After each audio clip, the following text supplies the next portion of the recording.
Hi Aishwarya from Aishwarya aari designers. இன்றைக்கி நம்ம என்ன பார்க்க போகிறோம் அப்படின்னு பார்த்தீங்கன்னா, நம்ம ஆல்ரெடி போன இதில் பார்த்தீங்கன்னா நம்ம பீட்ஸ் வச்சு எப்படி ஸ்டிச் பண்ணணும்னு சொல்லிட்டு பார்த்துருப்போம். ஸோ இந்த வாட்டி நம்ம பீட்ஸ் ஸ்டிச் பண்ண தெரிஞ்சாலே நம்மளால் வந்து ஒரு ஸ்லீவ் பேட்டர்ன் நம்மளால் போட முடியும். செக்குடு ஸ்லீவ் பேட்டர்ன் தான் இப்போ நான் உங்களுக்கு சொல்லிக் கொடுக்க போகிறேன். இந்த செக்குடு ஸ்லீவ் பேட்டர்ன் பார்த்தீங்கன்னா ரொம்ப ரொம்ப easy. At the same time problem வர்றதும் இதில் தான். ஆனால் அந்த ப்ராப்ளம் வராமல் இருக்க என்னென்னலாம் பண்ணலாம் அப்படிங்கிறதையும் நான் சொல்கிறேன். இந்த இது பார்த்தீங்கன்னா நார்மல் ஒரு இன்விடேஷன் கார்டை தான் நான் இந்த மாதிரி ஸ்கொயர் ஷேப்பில் கட் பண்ணியிருக்கேன். 2 சென்டிமீட்டர் 2 சென்டிமீட்டர் ஈக்குவலாக எடுத்துகிட்டு இந்த மாதிரி ஒரு இன்விடேஷன் கார்டு நீங்கள் கட் பண்ணி வச்சுக்கிட்டிங்கன்னா எல்லாத்துக்குமே நீங்கள் வந்து யூஸ் பண்ணிக்கலாம். நார்மலாக யூஸ் பண்ணுறது பார்த்தீங்கன்னா 2 சென்டிமீட்டர். இதை விட சின்னதாக வேணும் அப்படின்னா நம்ம 1 சென்டிமீட்டர் கூட நம்ம யூஸ் பண்ணிக்கலாம். ஓகேங்களா? ஸோ இப்போ நான் ஒரு ரஃபாக ஒரு ஸ்லீவ் பேட்டர்ன் போட்டிருக்கேன். இது ரொம்ப கஷ்டம்லாம் இல்லை வரையறதுக்கு. கிராஸாக 2 லைனை போட்டுட்டு கீழே ஜாயின் பண்ணிவிடுங்க. மேலே இந்த இடத்துல ஒரு சின்ன கவ் வரும். இவ்வளோ தான் வந்து நம்ம ஸ்லீவ் பேட்டர்ன். நான் ப்ளவுஸ் மார்க்கிங் அப்போ எப்படி அந்த ஸ்லீவை மார்க் பண்ணணுங்கிறத நான் டீட்டெயிலாக சொல்லித்தரேன். இப்போ இந்த செக்கட் பேட்டர்ன் நம்ம எப்படி வச்சு ட்ரா பண்ணணும் அப்படின்னா, ஃபஸ்ட்டு வந்து இதுக்கும் நம்ம கீழே போட்டிருக்க மார்ஜினோட சென்டர் பாயிண்ட்டை சூஸ் பண்ணிக்கோங்க. என்னோட சென்டர் வந்து இதுதான். ஸோ இங்கேருந்து ஃபஸ்ட்டு நான் வந்து இதுக்கு ட்ரா பண்ணிக்கிறேன் லைன்ஸ். ஓகேங்களா? திரும்ப இதோட இந்த லைனை சேர்த்து ட்ரா பண்ணிக்கோங்க. நம்ம ஃபஸ்ட்டு கீழே வந்து வி பேட்டர்னில் ட்ரா பண்ணாதான் மேலே வந்து நம்மளுக்கு ஈவனாக வரும். இந்த மாதிரி ட்ரா பண்ணதுக்கப்புறமா திரும்ப அதே மாதிரி வி பேட்டர்ன். பெனில் ட்ரா பண்ணாதீங்க. மேக்ஸிமம் பென்சில்ஸ் இல்லை மார்க்கர்ஸ் யூஸ் பண்ணுங்கள். அதாவது நம்ம யூஸ் பண்ணுற ஸ்லேட் மார்க்கர்ஸ் இல்லை டைஸ் அந்த மாதிரி யூஸ் பண்ணுங்கள். ஸோ தட் உங்களுக்கு வந்து அது வந்து அழிக்கிறதுக்கு ஈஸியாக இருக்கும். அதே மாதிரி ஸ்கொயரோட ஆப்போசிட் டைரெக்ஷன்லையும் நீங்கள் வந்து ஃபுல்லாகவே வந்து ஜாயின் பண்ணிடலாம். நிறைய பேர் கேட்பீங்க, இது ஏன் இப்படி நம்ம மார்க் பண்ணணும் அப்படின்ட்டு. இப்படி மார்க் பண்ணும்போது பார்த்தீங்கன்னா உங்களுக்கு ஸ்கொயர் வந்து ஈவனாக வரும். ஓகேங்களா? உங்களுக்கு எங்கேயுமே வந்து ஸ்கொயரோட ப்ராப்ளம் வந்து ஆகாது. நிறைய இடத்துல என்ன ஆகும் அப்படின்னு பார்த்தீங்கன்னா ஸ்கொயர் வந்து அன்ஈவனாக வரும். ஸோ ஒன்ஸ் நீங்கள் இந்த மாதிரி போட்டதுக்கப்புறமா நீங்கள் என்ன பண்ணலான்னா இது கூடயே நீங்கள் வந்து ஸ்ட்ரைட் லைன்ஸ் ட்ரா பண்ணிக்கலாம். ஸ்ட்ரைட் லைன்ஸ் ட்ரா பண்ணிவிட்டு அதுக்கப்புறமா நீங்கள் வந்து திரும்ப அந்த ஸ்கொயரை மேக் பண்ணிக்கலாம். ஓகேங்களா? இது வந்து ஒரு ட்ரிக்கு. நீங்கள் எல்லாத்துக்குமே வந்து பாயிண்ட் வச்சு வரையணுன்ற அவசியம் கிடையாது. ஃபஸ்ட்டு பேசிக்கான ஒரு இது மார்க் பண்ணிட்டீங்க அப்படின்னா அதை வச்சே நம்ம வந்து ஃபுல்லாகவே வந்து ட்ரா பண்ணிடலாம். இது வந்து ரொம்ப ஈஸியாக இருக்கும் உங்களுக்கு.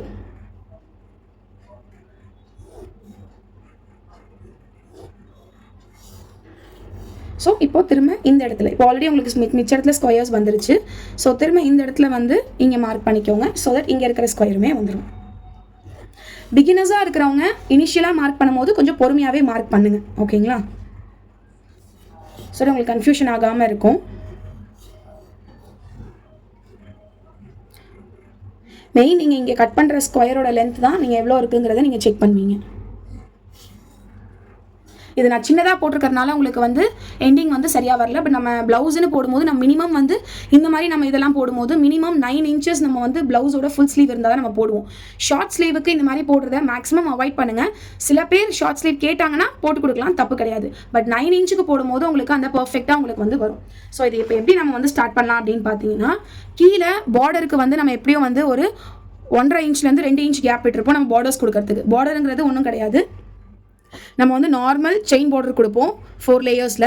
அதுக்கப்புறம் பார்த்தீங்கன்னா ஒரு பீடு, ஒரு பஞ்ச் பீடு, திரும்ப ஒரு பீடு. இதுதான் வந்து பார்டர்ஸ்ன்னு சொல்கிறது. இது நம்ம எப்படி வேணால் நம்ம வந்து மாற்றிக்கலாம். நம்ம ஸ்டோன் செயின் வச்சுக்கலாம். நம்ம வந்து வேறு ஏதாவது நம்ம ஸ்டோன்ஸ் கூட வச்சு நம்ம போட்டுக்கலாம். இப்போ பார்த்தீங்கன்னா இதில் இன்னொரு மெயினான ட்ரிக் நான் என்ன சொல்வேன் அப்படின்னா, நம்ம வந்து நான் ஆல்ரெடி சொல்லியிருக்கேன், நீங்கள் பீட்ஸ் வந்து போடுறீங்க அப்படின்னா ஒரு 4-5 பீட் நீடில் ப்ராக்டிஸ் பண்ணி வச்சுக்கோங்க. இந்த மாதிரி லோட் பண்ணிவிட்டு நம்ம வந்து பீட் ஸ்டார்ட் பண்ணும்போது நம்மளுக்கு ரொம்ப ஈஸியாக இருக்கும். டக்கு டக்கு டக்கு டக்குன்னு வேலை முடிஞ்ச மாதிரி இருக்கும். ஓகேங்களா? ஸோ ஒரு இதுலேருந்து ஸ்டார்ட் பண்ணுங்கள். இப்போ நான் இங்கேருந்து ஸ்டார்ட் பண்ணுறேன். இப்போ ஸ்ட்ரைட் லைன் தான் நான் கொடுக்க போகிறேன் அப்படிங்கிறதுனால நான் என்ன பண்ணுறேன் அப்படின்னா 2 பீடாக நான் வந்து கொடுக்குறேன். 2க்கு மேலே தயவு செஞ்சு போகாதீங்க. உங்களுக்கு வந்து செக்குடு பேட்டர்னில் 2க்கு மேலே போனீங்க அப்படின்னா நீங்கள் கிளாத்லேருந்து ஃப்ரேமை வெளியில் எடுக்கும் போது உங்களுக்கு வந்து பீட் வந்து ஸ்ட்ரைட்டாக இருக்காது. உங்களுக்கு வந்து வளைவாக வந்து மாறிடும். அப்புறம் நீங்கள் வந்து அதை ஃப்ரேம்லேருந்து எடுத்ததுக்கப்புறமா ஐயோ என்னடா இது நம்ம போடும்போது ஸ்ட்ரைட்டாக இருந்ததே, இப்போ பார்த்தா வளைவாக இருக்கேன்னு சொல்லிட்டு உங்களுக்கு தோணும். ஸோ மேக்ஸிமம் ஒன்று போட்டிங்கன்னா ரொம்ப பர்ஃபெக்டாக இருக்கும். இல்லை எனக்கு ப்ராக்டிஸ் ஆகிடுச்சு, என்னால் 2 போட முடியும் அப்படின்றவங்க 2 வந்து போடுங்க. அதுக்கு மேலே வந்து தேவை கிடையாது. அதே மாதிரி இந்த செக்குடு பேட்டர்ன்லாம் போடும்போது ஃப்ரேம் வந்து கிளாத்தில் நல்ல டைட்டாக இருக்கணும். உங்களுக்கு ஃப்ரேம் வந்து கிளாத்தில் டைட்டாக இல்லை அப்படின்னா கண்டிப்பாக நீங்கள் வந்து ப்ளவுஸை வெளியில் எடுக்கும் போது உங்களுக்கு வந்து ப்ளவுஸில் வந்து லூஸ் ஆக ஆரம்பிச்சிடும். ஸோ அதனாலேயே உங்களுக்கு வந்து ஷேப் வந்து வராது, ஸ்ட்ரைட் லைன்ஸ் உங்களுக்கு வராது. உங்களுக்கு வந்து அந்த இது வந்து வேவியாக தான் இருக்கும், வளைஞ்சு இருக்கும். ஓகேங்களா? ஸோ இந்த மாதிரி நீங்கள் வந்து இது வந்து போட்டு தான் ஆகணும். ஆனால் இது போடுறதுக்கு கண்டிப்பாக டைம் எடுக்கும். இது வந்து ஈஸியாக பார்க்கறதுக்கு தான் ஈஸியாக இருக்கிற மாதிரி இருக்கும். பட் நீங்கள் போடும்போது தான் தெரியும் it take lot of time. ஏன் அப்படின்னா நம்ம 2 பீடாக போட்டுட்டு வெறும் பீடை மட்டும் நம்ம போட மாட்டோம். திரும்ப நம்ம பீடுக்கு அவுட்டர் 2 சைடு இருக்க அவுட்டர்லையுமே நம்ம வந்து செயின் ஸ்டிச் வந்து நம்ம கொடுப்போம். அப்போ தான் இந்த பீட் வந்து இன்னுமே ஸ்டிஃபாக லுக்காக வந்து இருக்கும். சரிங்களா? அந்த மாதிரி கொடுக்கும்போது ப்ளவுஸோட ஃபினிஷிங் வந்து ரொம்ப சூப்பராக இருக்கும். இந்த 2 சென்டிமீட்டர் எதுக்கு நம்ம போடுறோம் அப்படின்னா, சில பேர் என்ன கேட்பாங்க அப்படின்னா, மேம் எனக்கு வந்து இதுலேயே வந்து நடுவில் வந்து குட்டி குட்டி புட்டாஸோ இல்லை வேறு ஏதாவது ஒரு ஹேங்கிங் ஒர்க் மாதிரி பண்ணி கொடுங்க அப்படின்னு கேட்குறவங்களுக்கு இந்த 2 சென்டிமீட்டர் கேப் வந்து சரியாக இருக்கும். இல்லை எனக்கு வெறும் செக்குடு மட்டும் போதும் அப்படிங்கிறவங்களுக்கு நம்ம வந்து 1 சென்டிமீட்டரோ இல்லை 0.5 கூட நம்ம போட்டு தரலாம். எல்லாத்துக்குமே சேம் ப்ரொசீஜர் நீங்கள் வந்து கட் பண்ணி வச்சுக்கோங்க. இப்போ பார்த்தீங்கன்னா டக்கு நான் போடுறதுக்கு ரீசன் வந்து நான் ஆல்ரெடி 3 நீடிலையுமே பீட்ஸ் வந்து லோட் பண்ணி வச்சுட்டேன். அதனால தான் வந்து என்னால் டக்குன்னு போட முடியுது. ஓகேங்களா? ஸோ நீங்களுமே இந்த மாதிரி ஒரு 5-6 பீட் நீடில் வந்து நீங்கள் லோட் பண்ணி வச்சுக்கிட்டீங்க அப்படின்னா உங்களுக்கு ஈஸியாக இருக்கும். At the same time needle உடஞ்சதுனா கூட உங்களுக்கு வந்து அடுத்த நீடில் பழக வைக்கிறதுக்கு உங்களுக்கு லேட் ஆகாது. ஏன்னா நான் வந்து அது ரொம்பவே ஃபேஸ் பண்ணேன். நீடில் உடஞ்சதுக்கப்புறம் எனக்கு கிட்டத்தட்ட ஒரு 10 நாள் கிட்டே நீடில் பழகவே இல்லை. அதுக்கப்புறம் தான் நீடில் பழகுச்சு. ஸோ அதுலேருந்து நானுமே கற்றுக்கிட்டேன். நம்மளுக்கு வந்து பீட் நீடில் வந்து ரொம்ப இம்பார்ட்டன்ட். த்ரெட் நீடில் விட பீட் நீடில் வந்து ரொம்ப இம்பார்ட்டன்ட். ஸோ நீங்கள் என்ன பண்ணுங்க அப்படின்னா பழக வைக்கிறதுக்கு வந்து முன்னாடியே ஒரு 4-5 பீட்டில் எக்ஸ்ட்ராவாகவே பழக வச்சுக்கோங்க. ஓகேங்களா? அதே மாதிரி நிறைய பேர் வந்து கேட்குற ஒரு டவுட் என்னென்னா, நீங்கள் வந்து பாடி மெஷர்மெண்ட் வச்சு எப்படி போடுங்க அப்படிங்கிறத சொல்லி காட்டுங்க அப்படின்னு சொல்கிறீங்க. என்னோட கிளாஸில் பார்த்தீங்கன்னா ப்ளவுஸ் மார்க்கிங்கிறது லாஸ்ட் தான். ஏன்னா இப்போ நான் உங்களுக்கு ப்ளவுஸ் மார்க்கிங் சொல்லிட்டேன் அப்படின்னா உங்களுக்கு வந்து கன்ஃபியூஸ் ஆக ஆரம்பிச்சிடும். நிறைய பேர் கேட்பாங்க, அப்போ ப்ளவுஸ் நாலேஜ் கண்டிப்பாக நம்மளுக்கு தெரியணுமா?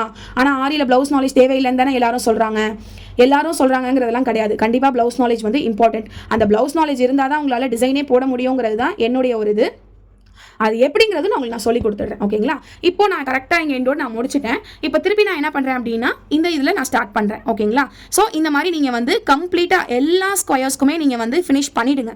பண்ணதுக்கப்புறமா நீங்கள் வந்து என்ன பண்ணணும் அப்படின்றதையும் உங்களுக்கு வந்து நான் அந்த வீடியோவில் நான் ஃபுல் லென்த்தாகவே நான் காட்டுறேன்.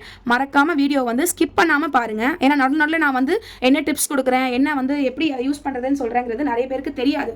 ஸோ நீங்கள் வீடியோ வந்து ஸ்கிப் பண்ணாமல் பார்த்தீங்கன்னா தான் உங்களுக்கு வந்து தெரியும். ஓகேங்களா? ஸோ வீடியோ ஸ்கிப் பண்ணாமல் பாருங்கள். உண்மையானுமே நிறைய பேர் சப்போர்ட் பண்ணுறீங்க. Thanks for your support.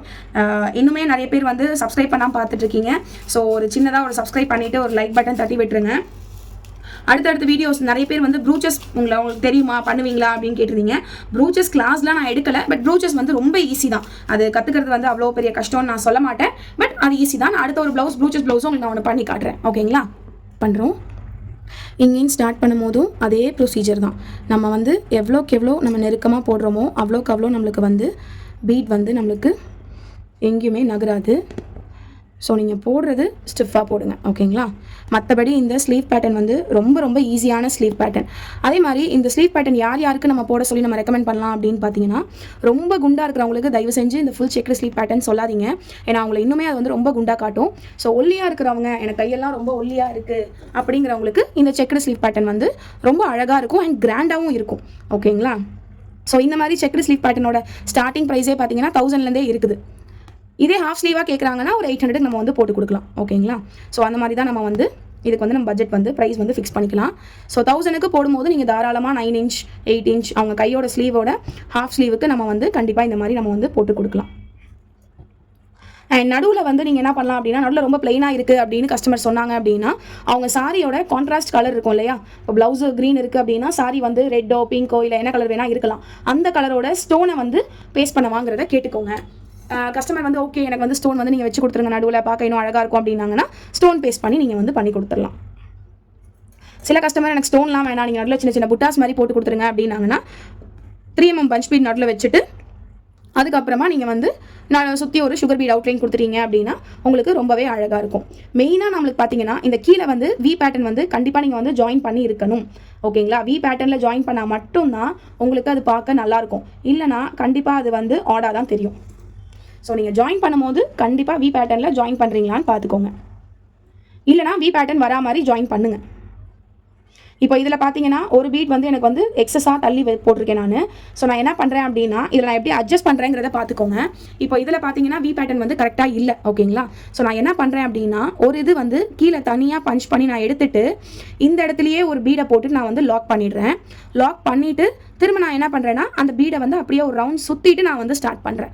So that இந்த வி பேட்டர்ன் வந்து உங்களுக்கு கரெக்டாக வரும். இந்த மாதிரி குட்டி குட்டி அட்ஜஸ்ட்மெண்ட்ஸ் வந்து நம்ம வந்து பண்ணிக்கலாம். இதெல்லாம் எப்போ நம்ம இதெல்லாம் வந்து ஒருத்தர் சொல்லி தந்து வருமா அப்படின்னு கேட்டிங்கன்னா கண்டிப்பாக கிடையாது. மெயின் என்னென்னா நம்மளுக்கு அட்ஜஸ்ட்மெண்ட் பண்ண வந்து தெரிஞ்சுக்கிறது எப்போ நம்ம தெரிஞ்சுப்போம் அப்படின்னா நம்ம ஒரு தப்பு பண்ணும்போது தான் அந்த அட்ஜஸ்ட்மெண்ட் பண்ணவும் நம்ம கற்றுப்போம். ஸோ தப்பு பண்ணுறதுக்கு பயப்படாதீங்க.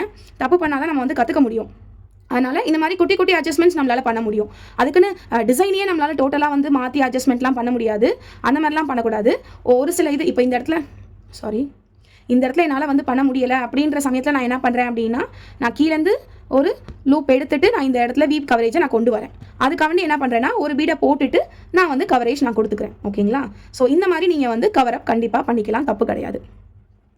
இப்போ உங்களுக்கு வி பேட்டர்ன் வந்து அழகாக ஃபார்ம் ஆகிடும். இதை கம்ப்ளீட்டாக ஃபினிஷ் பண்ணதுக்கப்புறம் நீங்கள் எங்கே அந்த ஜாயின் பண்ணியிருக்கீங்கிறதே உங்களுக்கு தெரியாது. ஓகேங்களா? அதுதான் மெயின்.